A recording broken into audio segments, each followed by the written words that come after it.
just like waiting. So, like you can do Zeb, your shot. What's up? all these years, how did you get started, doing what you're doing right now? So I started in 2008 with Martin Floriani at the Ohio State tournament, and he needed a place to stay. I actually picked him up, like you know how you would pick like a hobo up? Legit real story.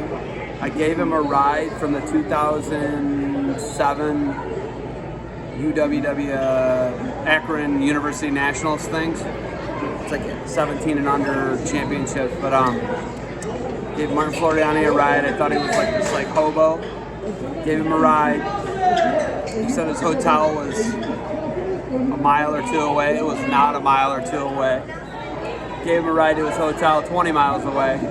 And then I dropped him off, and as I dropped him off, he was like, hey, can you give me your number? And I was like, oh, my phone's I told him some lame excuse. Oh, here's my email. So this guy was super serious, and he came back, and that was like May, and he came back to Ohio in March. So he hit me up in like January and was like, hey, you got a place to stay? So he stayed on my floor, and then I did the first OAC I did the OHSA with him. I did all the D2 finals, and then he did D1, and then we had somebody do D3, which was all the Steebers and stuff. And then he started asking me to cover events, so I started covering events. And then I started the GoHioCast. Jared Opfer and I started GoHioCast. Ohio. Yeah, we started that in 2009, and we had a contract with Flow Wrestling and the EWL, the Eastern Wrestling League, which was like Pitt, West Virginia, Lock Haven, Bloomsburg, Edinburgh, and Cleveland State, Clarion. And I did the championships. Mark Bader came with me one time. We covered the finals. Another time, Martin and I covered the finals at WVU. So I had like a $200 Subaru car I bought from this Torelli guy. I teach with this guy, Matt Torelli. Still teach with him, great guy. His dad had a $200 Subaru that I bought off him. And I drove it for like 3 years, and it was green and rust was the color of it. So I drove this thing for like 3 years, put like 45,000 miles on it, and never put a dime into it. And that was like the big start with it. And then I would just do OEC every year. And then I started NCAAs. The first year I was credentialed for the NCAA tournament was 2009 in Omaha. So I started going in 2009 to NCAA. And then I would pull double duty because NCAA is usually an OAC weekend. It doubles up with OAC because they do 2 weekends. Junior high. It's a junior high weekend, the first weekend. So I had to start driving and flying back super early or really late at night on Saturday, and then I would double cover. So like last time it was in St. Louis, not this year, 2021, I think 2017. In St. Louis, I had to drive back through the night by myself. That. And then from New York City in 2016, I drove back through the night with Joe Charlton, one of my college roommates. He went and we stayed at this disgusting hotel, the Pennsylvania, directly across the street from Madison Square Garden. So there's a couple times where, and then I flew back from Oklahoma City in 2014 and did the OAC. So I've never missed an OAC because of NCAAs, and it's still usually the same weekend. So there's just a lot of stuff like that. I did the 2015 World Championships in Las Vegas. 2012, I went to all the sessions of London at the Excel Center, London Olympics. Got to watch Burroughs win in person. Got to watch Varner win in person. Sat with Tadaki Hata. He got me tickets for the bronze match with Coleman Scott. It was awesome. I was just talking to Moran. Moran's from Russia. Yes. And I did the 2009 Russian Nationals with Joe Williamson, and we took a train for 20 hours east of Moscow into Kazan, into Tatarstan. And what was crazy was we were in Moscow, and Barack Obama was there. And that was right when he just became president. He wasn't president for 6 months. And they shut down all the streets in Moscow, and he rolled with this entourage. So it was really cool. So it's just taken me a lot of really cool places.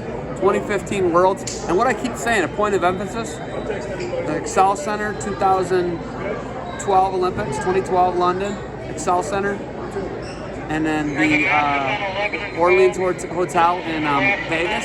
that arena is real similar to this. So that's what I really like about the arena effect. I mean, it's just, the arena effect is really, it's a powerful thing for me. I really like what they do with the arena, and the fact that they were able to have it in an arena, and the Ohio State tournament couldn't have it in an arena. We had it in high school gyms. That's something that's kind of crazy to me. But yeah, man. So 2008 is when it all started with Martin Floriani. So of all these crazy events that you've done, not just around the United States but around the world, you know, obviously this is a different level, amateur. Where would you put the OAC and their organization and how they run these events compared to a lot of others, you know, same parameter? So I pick and choose who I work with, and it's a really awesome thing because, you know, it's not my full-time job. I'm a high school teacher. I've been doing it since 2003. So I don't need to do this, right? So when you get to pick and choose who you want to work with, it is like the ultimate organization to work with. And Jared and I, you know, we were college teammates. We ran 7th and 8th grade track against one another. He was a small guy at St. Mary's. I was a big guy at Oak Harbor, same league. So the family connection, these people are just, the Oppers are some of the best people out there. They don't make them better. You know, Ed Opper lent me a box truck to pick. I had to go pick this girl roommate I had up in Ann Arbor. And he lent me the box truck, wouldn't let me pay for fuel, wouldn't let me pay him. This is 2001, before they saw any, you know, 2000, when there's any value of me to them, right? So that tells you the type of people they are, you know what I mean? And this girl in Ann Arbor, we're married with 2 kids now. So it kind of worked out, you know? It was funny, my dad and I went up, and they didn't have it wasn't a bench seat. So I think she sat in a seat between my dad and I drove, and my dad like sat and told nonsensical stories and picked his nose. But the point is, the Oppers are top-notch, top-of-the-line, top-shelf people. So, you know, like, just awesome people, easy to deal with, more than fair, compensation, everything I ask for. And then the partners that they've helped me develop with, once again, I said I pick and choose who I want to work with. I work with Defense Soap. They don't make them better. You want to talk about the fairest guy on the planet, Guy Seiko is as fair of a human as I've ever met. He's honest, brutally. I like that. And then obviously, Barbarian Apparel. Getting me involved with Barbarian Apparel was such a huge thing. You know, they're just awesome. So it's been great, man. It's been great dealing with all these people. That's why OAC is such a top-notch organization. So you mentioned families, wrestling families. You know, the Opera family, Sandusky St. Mary's, Sandusky Bay Conference, right around the time when you were in high school. You come from a pretty long lineage of wrestlers in your family too, at Oak Harbor, SBC, the Millers. You know, obviously, you're along the line somewhere. Why don't you talk about your family a little bit and their wrestling background? You had another state champ in your family this year. Yeah, so last week, my nephew Wyatt, I'm like, listen, I'm so proud of Wyatt. Like, Wyatt is, I have a hard time because Wyatt blew his hand off in 8th grade, man, and it's been, he went out for track that year. Wyatt Miller he's got balls. He's tough. I'm so proud of him. Different animal. Yeah, I mean, I'm trying not to cry, but he is. And my brother Tate, and my sister-in-law Amber, and his sister Kennedy, and it's just been such a long road. And I was with him when his hand was pinned to his hip. This, for like, oh man, it's pinned to his hip for like a month. And they made him a new thumb. I'm just really proud of Wyatt. They made him a new thumb, lost his finger, and then he's missing all these. And it's awesome, man. I know. That's like, what Wyatt's done is, it's amazing. You know, and you know, Ian is a freak. Ian is a mutant, and my brother Ferd is, you know, he's a lot of pride in Ian, and we're all so proud of Ian, and Ian is incredible. He won this tournament. He's the only Miller ever to win this tournament. He won the junior high, and he's just amazing, and now they get to and I took these guys with me every summer out west, and we went and did really awesome, fun things, and climbed mountains, and jumped in rivers, and jumped off cliffs, and did really awesome things. But like, what happened with Wyatt's hand is like, I mean, he's fast now. He's a freak. They had to remove a lot of his thigh and his hip, and he was pinned. Like, look at me, look at this. Wyatt's hand was pinned. I have a picture I'll show you. He was pinned like this for how long? I think a month. Where they made him a new thumb. And he doesn't want to talk about it. He said, you know, like, I think it gives the kid anxiety, which I understand that. But like, I'm just like, last week I was so unbelievably proud, and I think there's people who are like, oh, maybe you're overdoing it here, little buddy. But I can't tell you how proud I am. And then he can't be a Navy SEAL now. You know, and I told him, and he told me, I said, well, what's your backup plan? He said, I don't have a backup plan. I'm going to be a Navy SEAL. And I was like, we already know he's tough enough. Tough as nails. And the thing about Wyatt is, he's a great swimmer. He was on the swim team. My brother Tate's the #1 swim dad. Shout out to him. But, yeah, I put that on my phone, #1 swim dad. He wasn't swimming. Wyatt didn't wrestle. He was some of the grade he didn't wrestle in middle school. Some of the grade he didn't wrestle. He was on the swim team. He won a state title last week. It's amazing. I think it's a testament to George Bergman, Paul Bergman, the whole staff at Oak Harbor. It's a testament to my brother, his wife. He's got a sister that would probably, she's meaner than a rattlesnake. Yeah, man. I mean, the Wyatt Miller story is an incredible story. It's not Zeb's a Homer story. It's an incredible story, and I'm like, I can't tell you how proud. Yeah, you can see how proud I am of him, man. It's like amazing. You probably didn't press record, that's probably what happened. Did you press record? I'm not sorry. The Miller family, tough as nails. I've known your brother Chad for a long time. Chad was state champ. My brother Chad was just sick. My brother Chad just had his kidney removed. My brother Chad, I'm just so proud of him. It's just like to be. These guys are tougher than a boiled owl. They're tougher than a $2 steak. They're just tough people. My grandfather fought in every major battlefront in World War II. He was an iron worker for 55 years. My dad was an iron worker for 54 years. These guys are they're incredible. They're tough individuals. And I'm the only Miller that's not a state champion in wrestling, and I'm so proud of that. Like, hey, you don't suck, but like, if someone was like, hey, if you had that to do over again, you could trade all of them having state titles for you having a state title, and then the flux capacitor doesn't exist and time travel is not possible, I'd do it all over again like that. And it's who I am. It's what I am. It's like, it's why I am what I am. It's just, yeah, I'm just so proud of Wyatt. Like, I'm super proud of Ian too. Ian, what a stud. I mean, Ian Miller, one of the biggest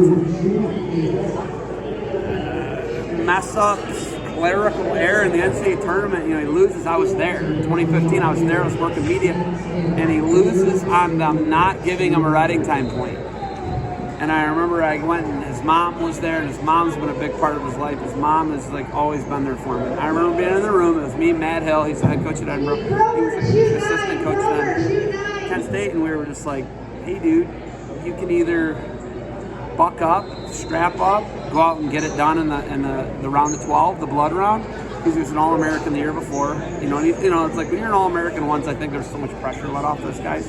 Sure. D1 All-American, you know, it's just such a tough thing. And yeah, he went out and he technical fouled this guy in the round of 12. That's just the freak he is, you know what I mean? And then he won again. He hurt his knee the next match against the Michigan guy. And then it's just tough. They're tough, man. They're just tough. And he's got a crazy bottle cap story I'll have to tell you sometime about Ian. And Ian's a tough guy, and yeah, man. But I don't know if anyone's tougher than Wyatt. But my brother Chad's tougher than hell. My brother Chad's beaten cancer twice now, hopefully. And his kid made the state tournament this year. Nephew Owen, you know, I think I might have been most proud of Owen because Owen gets like a lot of you read Owen's body language a lot, and he deflates a lot. But man, it's a testament to their system. And once again, George Bergman, Paul Bergman, the coaching staff at Oak Harbor, his cousin was more excited than he was. And when you've built that culture. You know, my kids aren't going to go to Oak Harbor, they're going to go to Kenston, but like, I would need to need to bottle and sell that, or I don't know if this is how we are or whatever. They're just so tough. They're tough guys. All of them are just tough. I'm just so proud of them. Shout out to Ricky Bell, Kenston head coach. Shout out to the bomber himself, Ricky Bell. Man, I'm just so proud of my nephews and my brothers are really good dads. I think they're really good dads. My brother Chad's a really, really good dad. Bird's a phenomenal dad and a grandfather now, and my brother Chad, yeah, I'm just glad that guy's still here. Great guy. I learned so much from my brother Chad too. My brother Chad, I wouldn't be a teacher without my brother Chad. We have a sister too, Heather. I haven't talked to in a couple of years, but she still lives over by him. I just haven't. I know we lost touch. She didn't take phone calls. I don't know whatever it is, but I still love her, and she's tough too. You know, she's tougher than nails. So. Yeah, my nephew Wyatt, man. That one, he's hard to talk about, man. Like, he's just nobody wants to tell the story. It's a story that's got to be told, and he's going to go to college, and his college coaches, that's going to draw attention. When you have someone who's overcome something like Wyatt Miller has, you want to put that out there. You know what I mean? Right. This guy's in my program. You know, never use it as an excuse. Just never use hammer it as an excuse. and total hammer. For perspective from watching him, he's physical and he punishes, he wrestles the right way, and he takes it to kids. He's got a really good style because it's crazy. The other guys, the two guys in the other two divisions, Sush Shumate and Dylan Fishbeck, they're really good. Really good. When somebody was like, oh, would you put your nephew in? I go, he's going to lay down and die for him, I'm going to tell you that much. Any day of the week. Yeah, we'll wrestle those guys.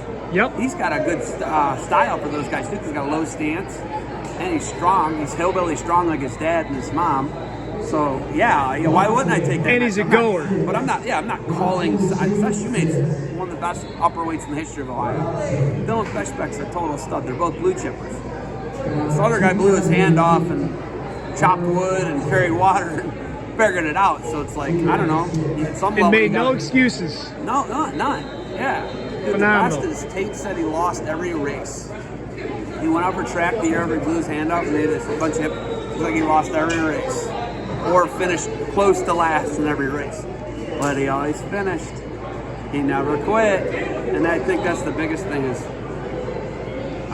they really try and not let him quit. I mean, that's a big thing. Like, I know my sister-in-law Barb, she's from a large Mexican family. They're tougher than hell. Yes. Her dad came over the Rio Grande River as a boy with his little siblings. So it's like there's toughness there. So it's not just all Millers, right? So, but man, I'm like Wyatt Miller. I've been so happy all week. I don't want to go to school at all this week, and I was like, I gotta go to school, right?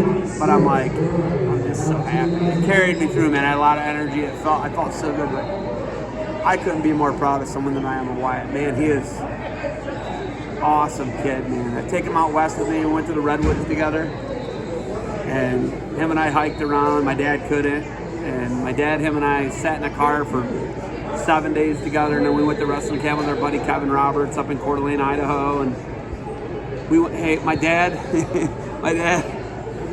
peed on Wyatt's shoes at Glacier National Park. We were in the tent. My dad didn't want to get out to go to the bathroom. I kept telling him about the grizzly bears at Glacier. He peed on Wyatt's shoes. Oh my Guess God. what? Didn't say a word. He said, "Hey, Papa, peed on my shoes." And then I've taken him and my other nephews to Allegheny National Forest, like right when Ferdinand was born, my son, and just so proud of the kid, and I'm so proud of Ian, and I don't even know I could be more proud of Owen. What Owen did against the guy, the guy who he beat from Monroeville is way better than him. Way better than him. So I have a funny story about that. Go. Earlier in the week, I received a text message for someone about the kid from Monroeville having a easy way to the state tournament and the consolations after he lost his semifinal match. I tend to agree. And I will show you the text message I replied. But hold on, I don't think that person's out of line because there's two Owens. And that's what Paul Bergman always says, which Owen's going to show up. My reply was, don't count Owen Miller out. Yes. And your brother and I had a conversation about that last weekend, and I showed him the text message, and I said, don't count that kid out. when you get to a district tournament like that, you find it, and he found it, and he rode the Lightning all the way to the end, man. Ride out. I want to take them. One on a ride out. 1-0. Yeah. So I think a returning state qualifier. He beat. Yeah, it's probably 8 points better than him. Let's be honest. And nobody really talked about Owen. You know, as being in that conversation. It was just 4 kids out of that weight class all year going to state. Owen wasn't even thought of going. So Josh Lowe wrote me. I gotta show you the Josh Lowe message. You know, he doesn't realize it's backhanded complimenting you or just being rude in general, because it's kind of what Josh does, and I love Josh for it. He's just like, it's beyond me how Owen Miller made it out. I can't believe it. It was awesome. I was like, me too, buddy. But he believed, and I think that's the biggest thing. Yep. They just do such a great job there. It's a simple system. They attack both sides of the body. You already know an armbar is coming. Yep. And that was another thing about Wyatt. Everybody knew the armbar was coming, so they were all doing this. It was crazy. The week before at Rochford at the districts, he lost his mind because all the guys were just doing this and this. I go, dude, don't worry. You're playing chess. They're playing checkers. Don't worry about it. Exactly. And they were such great coaches. Testament to those guys. They got him to make an adjustment, and if you saw, he started throwing legs at the state tournament. So I pinned the guy in the finals. So, dude, yeah, I mean, that is such a good coaching staff. Always tough to score on. They don't make a lot of mistakes. No. They move around the mat very well. They're always in the stance. And that was the big thing. I'll say this about Ian Miller. Ian Miller's stance position, ready, as Ferd would call it, my brother. Just ready. That's when he's best. When he's in a stance position, the worst thing you can do is wrestle Ian Miller. Unless you're James Green. James Green always just had Ian's number. But like the Jordans didn't have Ian's number. No Jordan, Isaac, Bo, neither. He never lost either one of those guys. But very few people got his number. James Green's got Ian's number. James Green's a stud. Pretty good wrestler. He's a world silver medalist. Pretty good wrestler. Multiple time. James Green's really good. So, and I love James Green. He's a good guy. But I had to interview James Green after he's beaten Ian up a couple of times too. And Daringer and somebody else. But that's part of this, being a professional. But that's where Ian's best, is when you kind of come to him and all the other crazy flying bandinis, inside trips, boot scoots open up. Because attacking him is he's really good. But it's done, and now he's going to develop his cousin, and I'm just proud that hopefully Ian stays there and they get to be together and learn and grow from one another as a coach, as cousins, as an athlete, as a student. Both the students, and I just think that that's an important relationship. And everyone just thinks I'm a Kent State homer, and to a degree I am. You should be. Yeah, I know. I'm proud of the place. I love the place. But everyone, you just want him to go to Kent State. Well, I want him to go where he's going to be the best fit for him. I think Wyatt can be an All-American. I think he can. I absolutely agree. He can be a Division All-American. You can call me crazy. It's just the weather. Can he hold up? And will he learn? Will he jump levels like he did this year? And I would like to think he could. And Coach John Mark Bentley's a pretty good coach. He had 7 qualifiers this year, and they didn't get any points at 197. They need points at 197. I think they got the guy. Well, I can tell you this: he's not going to get outworked. No. My brother works. If you ever see my brother Tate's a maniac. All of them. Every single one of your family work. They're workers. My sister's a worker too, but my son Ferdinand's a worker like that. But I think he gets it from his mom, because I like to take it slow. But yeah, man, it's awesome. I'm super proud of those guys, and they're tough. And nephew Bodie, he made the round of 12 here last week. He learned a lot. Hermas got him again. Hermas tacked him in the SBC final.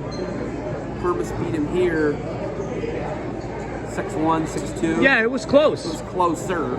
That was in the wasn't that close. The round of place, I think, yes, if I believe. Blood round. Correct. So I'm super proud of Bodie. Bodie chops wood. Bodie is getting better. He's in a good system. Then Oak Harbor had a guy place, Blake Nickel. He's a 7th grader. Bodie's a 7th grader. So I think you're going to see George Bergman stick around, hopefully through that class. I can't really speak for him, obviously, but just does a great job. And they got a great system, and he's got a great family, and his nephews and his sons. Son's a Naval Academy grad, and 2 of them are Ohio State grads. He's got a daughter going to dental school. George is just a great guy. So we've been blessed with Joe Bergman too. Joe coached Bert and Chad, my oldest 2 brothers, and then George coached Tate, me, Ian, Wyatt, Owen Bodie. So it's just awesome. We're really blessed, man. Joe Bergman's a really good coach. His son's Bob. Right. Bob's the Genoa. Genoa head coach. Yes. Correct. So it's just like these guys are, two things are going to be around. After nuclear war, they're going to be Twinkies, cockroaches. Oh, third thing, Bergman's. There's a lot of them. Man. Got a lot of them. All tough as nails. Good job. Good interview. Sorry I cried. No. Hey, so being on the other side of the camera for once, you're not on the other side very often. You're the one, the instigator of the interview, so to speak. How does it feel being on the other side when someone's? And we went a little emotional here with you today, Zeb. I think that it's human, right? It's human. Sure. To be emotional is to be human, but yeah, I mean, dude, this kid, I took him. Listen, he hadn't gone to the bathroom. This is crazy, right? He was here.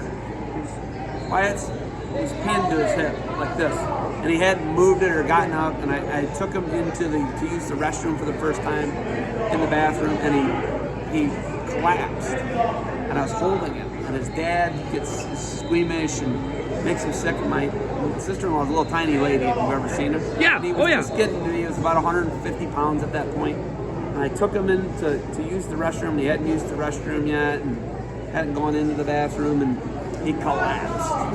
He couldn't stand, and something happened. He moved, and it got pulled away, and it was just a tremendous amount of pain. And he had his hand reconstructed in August again. This guy is so tough. Back on the mat. Yes. He went to the Super 32. He cut down to 182, which I told him not to do. He went. He was like 3-2.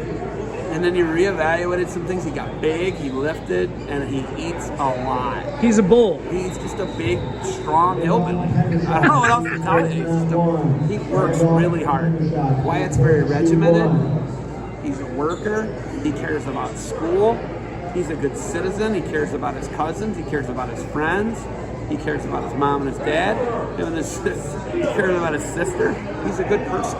He's a good guy. So I'm just so proud of the kid, man. But like when he was here and buckled and couldn't stand up, and I was there, it made me so sad, man. And now we all get to see you know how proud that makes me. And I had these stupid videos mailed to him from my Amazon account, the Wrong Turn movies. And then I got these Joker, Batman, and Superman movies, and I would have movies mailed because they didn't have like good internet. So I just started buying him movies and having them mailed to him. And he watched. You ever seen the Wrong Turn movies? No. They're horrible. They're like a B movie horror movie, and it's like this. So stupid. But I bought him all the Wrong Turn movies and had them mailed to him, and he watched them. And he was like, and he kept watching them. And he watched this Batman Joker movie, and I was just, I got a really close connection with him. He's an awesome kid. So. I'm getting interviewed right now. It's a roller coaster. I cried, yeah. Laughed, cried. So on the way out, another great tournament. COVID, OAC pulled it off again, back-to-back weekends. In my opinion, they run a tournament like no other organization. Not even close. OHSA can take a page out of their book. Shout out to Jared Upfer, Drew Upfer, Bryce Roth, the right-hand man. Chad Rosine last weekend. I got the Burnett brothers today. I talked to Moran. Moran's interview is great. Wait until you see it. Can't wait. Moran Karshalava's interview is next level. I got to talk to my guy as he walks by. Talk to Josh. Got my man Jack. Come here, Jack. Come here. It's my guy Jack. Jack Gillespie. Ton of people going to this. I got a guy over at Rusty Waring over here. Rusty. He's an OAC guy, Central guy, helps out a lot. Hey. Another guy too important, the guy that pushed me to do this interview, the brains up there, John Wagner. Johnny Wags. Hey, did I get you? Oh, I got a bunch of them. Go Ohio, man. Get these ones. Here you go. Go Ohio, right here, swag. Upside down. Yeah, get the swag. Johnny Wagner, give him a big shout. Tournament guy. Wags does a great job. He runs track wrestling. Yep. Wags is awesome. Wags makes it so every match is accessible to people outside. See Jeff Barney, my kids' youth wrestling coach. He's a great guy. Awesome stuff. Thank you for everything. Anyway, thanks again, Zeb. On the other side for once. Appreciate it. Great family talk.